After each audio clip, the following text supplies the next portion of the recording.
በብዙ ሺህ የሚቆጠሩ ኃጢአቶች ቢኖሩብህም የእግዚአብሔር ምሕረት ግን ከባህር ጥልቀት ይልቃል። አንድ አስደንጋጭ እውነት ልንገርህ፣ ሰይጣን አንተን ሊያጠፋህ የሚጠቀመው ትልቁ መሳሪያ የሠራኸውን ኃጢአት አይደለም። ይልቁንም እግዚአብሔር ይቅር አይልህም የሚለው ክፉ የጥርጣሬ ድምፅ ነው። ብዙዎቻችን ንስሐ ገብተን እንባ አፍስሰን ተናዘን እንኳ በእውነት ይቅር ተብዬ ይሆን በሚል በጥፋተኝነት ስሜት እንሰቃያለን።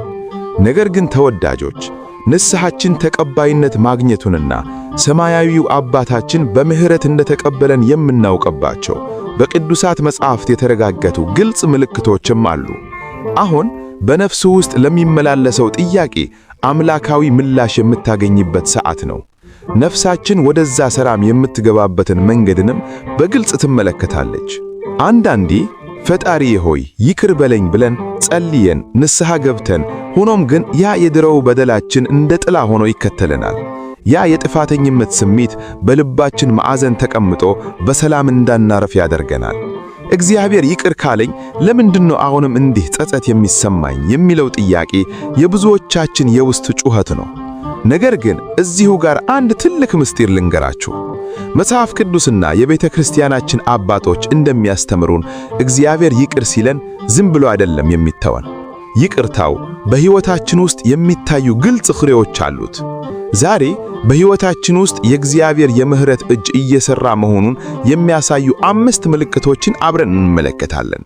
ይህ ጠቃሚ መልእክት ለብዙዎች እንዲደርስ ቪዲዮውን ላይክ በማድረግ እንድትጀምሩትም በአምላካዊ ፍቅር እንጋብዛለን። አንደኛው ምልክት ሊገለጽ የማይችል ሰላም በውስጥህ መስፈን። እግዚአብሔር በእውነት ይቅር እንዳለህ የሚመሰክርልህ የመጀመሪያውና ትልቁ ምልክት በልብህ ውስጥ የሚሰፍነው ረቂቅ ሰላም ነው። ይህ ሰላም አእምሮ ከሚያስበው በላይ የሆነ አውሎ ነፋስ ባለበት መካከለኛ ስፍራ ላይ የሚገኝ ጸጥታ ነው። ቅዱስ ጳውሎስ በፊልጵስዩስ ምዕራፍ 4 ላይ አእምሮንም ሁሉ የሚያልፍ የእግዚአብሔር ሰላም ልባችሁና አሳባችሁን በክርስቶስ ኢየሱስ ይጠብቃል ይላል። ንስሐ ገብተህ ከእግዚአብሔር ጋር ስትጣረቅ ያ ሲጫንህ የነበረው የኃጢአት ከባድ ሸክም ድንገት ቀለል ይሰማሃል። ቀደም ሲል በጭንቀትና በጸጸት ይታመስ የነበረው መንፈስህም አሁን እግዚአብሔር አባቴ ነው እሱ አያጠፋኝም በሚል መተማመን ይሞላል። ምናልባት በውጭ ያለው ሕይወትህ አሁንም ትግል የበዛበት ሊሆን ይችላል። ምናልባት ካለፈው ስህተት መጡ መዘዞችም አሁንም ሊኖሩ ይችላሉ። ነገር ግን በውስጥህ የሚሰማህ አንድ ትልቅ እውነት አለ፣ እግዚአብሔር ከኔ ጋር ነው የሚል። ይህ ሰላም ከእግዚአብሔር ጋር ያለህ ግንኙነት እንደታደሰ የሚገልጸው የቅዱስ መንፈስ ምስክርነት ነው። ሮሜ 5 ላይ እንደሚለው እንግዲህ በእምነት ከጸደቅን በእግዚአብሔር ዘንድ በጌታችን በኢየሱስ ክርስቶስ ሰላምን እንያዝ። ስለዚህ ያ ከባድ ሸክም ከላይህ ላይ ተነስቶ በጸሎት ጊዜ ዕረፍት ካገኘህ ይህ የመጀመሪያው የይቅርታ ምልክት ነው። ሁለተኛው ምልክት እግዚአብሔርን ደስ የሚያሰኝ አዲስ ጉጉት። እግዚአብሔር ይቅር ሲለን በደላችንን ብቻ አያብስም፣ ይልቁንም ልባችን ይቀይራል። ሁለተኛው ምልክት ከዚህ ቀደም ኖሮህ የነበረው እግዚአብሔርን ደስ የሚያሰኝ ጥማት በውስጥህ መፈጠሩ ነው። ይቅርታ ማለት የሕግ ነፃነት አይደለም፣ የሕይወት መታደስ እንጂ። ሁለተኛ ቆሮንቶስ 5:17 ላይ ማንም በክርስቶስ ቢሆን አዲስ ፍጥረት ነው፣ አሮጌው ነገር አልፏል፣ እነሆ ሁሉም አዲስ ሆኗል ይላል። አንድ ሰው በእውነት ይቅርታን ሲያገኝ ቀደም ሲል ይወዳቸው የነበሩ የኃጢአት መንገዶች አሁን ያስጠሉታል። ቀደም ሲል ግድ ማይሰጡት የቤተ ክርስቲያን ሥርዓቶች፣ ጸሎት እና ጾም አሁን ለነፍሱ ምግብ ይሆኑለታል። ይህ ለውጥ የሚመጣው በመፍራት ወይም በግዴታ አይደለም፣ ይልቁንም በውስጥህ ከበቀለው ፍቅር የተነሳ ነው። ጌታዬ ሆይ ይህን ያህል ከወደድከኝና ይቅር ካልከኝ እኔ ደግሞ አንተን ደስ የሚያሰኝ ነገር ምን ላደርግ በሚል የቅንነት ጥያቄ በውስጥህ ይመላለሳል።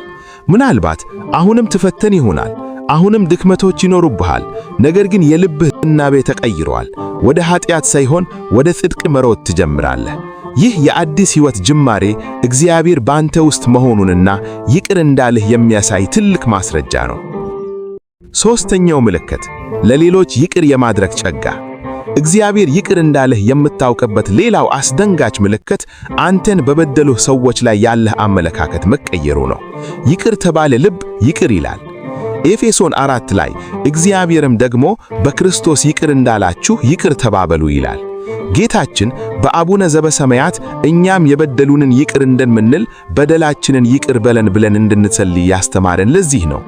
የራስህ የኃጢአት ዕዳ እግዚአብሔር ቸርነት እንደተሰረዘልህ በእውነት ስትረዳ የሰዎች በደል ላንተ ትንሽ ሆኖ ይታይሃል። ቂም መያዝ ትተውሃለህ። በቃል ከአእምሮህ ይወጣል። ቀደም ሲል ስማቸውን ስትሰማ ልብህ በቁጣ የሚሞሉ ሰዎች አሁን ስታስባቸው እግዚአብሔር ይማራቸው የሚል የርኅራኄ ጸሎት ከውስጥህ ይፈልቃል። ይህ ያንተ ኃይል አይደለም፣ ይልቁንም በውስጥህ ያለው የእግዚአብሔር ይቅርታ ፍሬ ነው። አንድ ሰው ቂም ይዞ እግዚአብሔር ይቅር ብሎኛል ሊል አይችልም። ነገር ግን ልብህ ለሰዎች ርኅራኄን ካሳየና ይቅርታን መለገስ ከጀመረ ይህ የእግዚአብሔር ምሕረት በአንተ ላይ መፍሰሱን የሚያረጋግጥ ትልቅ ምስክርነት ነው። አራተኛው ምልክት ለጽድቅ ያለህ ጽኑ ናፍቆት። እግዚአብሔር ይቅር ሲለን ከኃጢአት እስራት ይፈታናል። በዚህም በቅድስናና በጽድቅ ለመኖር የምታደርገው ጥረትና ፍላጎት እየጨመረ ይሄዳል። ሮሜ 6 ላይ ከኃጢአትም አርነት ወጥታችሁ ለጽድቅ ተገዛችሁ ይላል። ይቅር ተባለች ነፍስ ለኃጢአት ስሜታዊ አይደለችም። ቀደም ሲል እስከምን ድረስ ኃጢአት ብሠራ እግዚአብሔር ይታገሰኛል ብለህ ታስብ ነበረው ሰው አሁን እንዴት አድርጌ በቅድስና ልኖር ብለህ ማሰብ ትጀምራለህ። ለንስሐና ለሥጋ ወደሙ ያለህ ፍቅር ይጨምራል። ይህ ማለት ፈጽሞ ትሆናለህ ማለት አይደለም። ገና በሥጋ እስካለን ድረስ እንሰቃለናል። ነገር ግን ስትሰቃይ የሚሰማህ ሕመም የተለየ ይሆናል። ኃጢአት ስትሠራ ነፍስህ ትጨክናለች። ወዲያውኑ ወደ ንስሐ አባትህ ለመሄድና ለመታጠብ ትቸኩላለሽ። ቆሻሽ ልብስ የለበሰ ሰው ሌላ ጭንቃ ቢነካው ግድ አይሰጠውም። ነጭ ልብስ የለበሰ ሰው ግን አንዲት ጠባል ጭንቃ ስታርፍበት ይጨክናል። ልክ እንደዚሁ እግዚአብሔር በይቅርታው ነጭ ካለበሰህ በኋላ ኃጢአትን መጠላት ትጀምራለህ። ይህ ለጽድቅ ያለህ ጥማት የሰማያዊው አባትህ ስጦታ ነው። አምስተኛው ምልክት ከፈጣሪ ጋር ያለህ ግንኙነት ማደግ። በመጨረሻም እጅግ የላቀውና የይቅርታ ሁሉ ማሳረጊያ ምልክት ከኢየሱስ ክርስቶስ ጋር ያለህ ጥቅል ግንኙነት ነው። ይቅርታ ማለት መዝገብ መዘጋት ብቻ አይደለም። ይቅርታ ማለት ከፈጣሪ ጋር መታደስና አብሮ መኖር ነው። ዮሐንስ ወንጌል ምዕራፍ 10 ላይ በጎቼ ድምፄን ይሰማሉ፣ እኔም አውቃቸዋለሁ ይከተሉኝማል ይላል። እግዚአብሔር ይቅር ሲለብ በመካከለን የነበረው የኃጢአት ግድግዳ ይፈርሳል። ከእንግዲህ እግዚአብሔርን እንደ ጨካኝ ዳኛ ሳይሆን እንደ አባት ማየት ትጀምራለህ። ቤተ ክርስቲያን የምትሄደው በሊማድ ሳይሆን አባትህን ናፍከህ የምትሄድ ይሆናል። መጽሐፍ ቅዱስን የምታነበው መረጃ ለማግኘት ሳይሆን የወዳጅህ ደብዳቤ እንደምታነብ በጉጉት ሆነህ ይሆናል። ቀደም ሲል በኃጢአት ምክንያት እግዚአብሔርን ትሽሽ ነበር፣ አሁን ግን ወደ እሱ ትሮጣለህ። በጸሎት ጊዜ የምታሳልፈው ሰዓት ይናፍቅሃል። መንፈስ ቅዱስ በውስጥ ሆኖ አባ አባ ብለህ እንድትጠራው ያበረታታሃል። ሮሜ 8 ላይ ይህ የቅርብ ወዳጅነት፣ ይህ ሰማያዊ ትስስር እግዚአብሔር አንተን መቀበሉንና ልጁ አድርጎህ መቆጠሩን የሚያሳይ ትልቅ ምልክት ነው። የተወደዳችሁ ወንድሞቼና እህቶቼ እነዚህን 5 ምልክቶች በሕይወታችሁ አስተውላችኋል? ምናልባት 5ቱም በሙሉ ባይታዩ እንኳ አንዱ መታየት ከጀመረ እግዚአብሔር በሕይወታችሁ ውስጥ ሥራውን ጀምሯል ማለት ነው። እግዚአብሔር ይቅር አይለኝም የሚለውን የሰይጣን ውሸት ዛሬ አስወጣው። የእግዚአብሔር ቸርነት ከኃጢአታችን ሁሉ ይበልጣል።